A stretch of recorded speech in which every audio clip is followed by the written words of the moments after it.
Tama Oh, po. pero itong pangalawang asawa mo, iniwan ka rin, tama?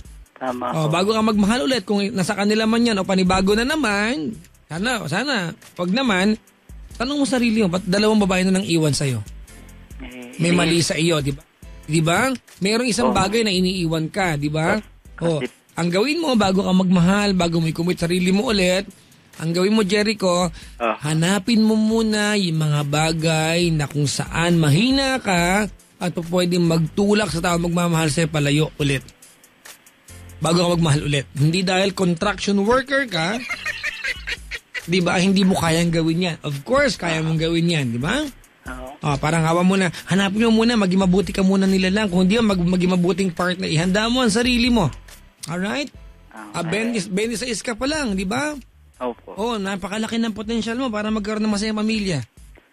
Kahit kayo mga 50 anyos, nagkakaroon, ikaw pa kaya, tama? Tama.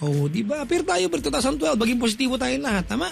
Tama. Ayan. Ano pa? Nalulungkot niya ako dahil magbabalintine. Wala man lang. Wag na yan mo.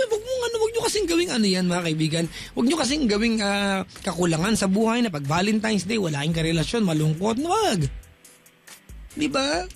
Huwag ka magpapekto kung Valentine's, wala kang part. Di mag-ball ka mag-isa mo? For all yun na yung mga nag-celebrate sa mall nung araw na yan, mga kaibigan, di ba? Ano rin yung mga yan? Nagkapilitan lang din kasi Valentine's Day.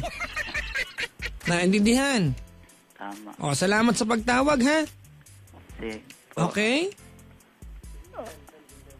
Ha? Papa Jack. Bawal bate, unahan na kita.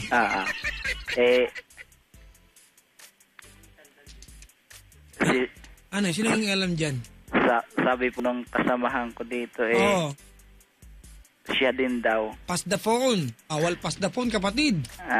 20 per minute pag pass the phone. Maraming salamat sa pagtawag. Good luck, kapatid, ha? Good, salamat. Pagtuunan muna ng pansin yung sarili mo. Develop mo muna yung yung halaga mo bilang isang tao at bilang isang lalaki. Tsaka ka magmahal ulit. Tanong muna sa sarili, ba't kaya ako iniwan dalawang babae sa buhay ko? Ano kaya mali sa akin? Ganun muna. Pag na-realize mo na kung ano yun, maybe it's time for you, di ba, na magmahal ng panibago, okay? Okay. Kaya mo na yung Valentine's Day, di ba? Nauubos ng next year, meron din yan eh. Nag-wish. Sabi diba? ko nga Pwede mo naman gawing araw ng puso, araw-araw kung gusto mo, kahit di Valentine's Day. Sabi ko nga, baka sana bago mag-Valentine's Day, makatagpo man ng talagang para sa akin. Sana hindi na ako iwanan. Wag mo madaliin. Ano ka ba? February 9 na pala, 5 araw na lang, Valentine's Day na. Wag mo madaliin kasi magkakamali ka na naman. Naintindihan? Naintindihan po. Sa susunod po, mag-asawa ko pupunuin ko na siguro yung pagkukulang ko kung mayroon man. Tama. At least ganyan ang mga plano sa buhay. Alright? Maraming salamat sa pagtawag, Jericho. Maraming salamat. Napaka-positibong tao, mga kaibigan, di ba? Ay...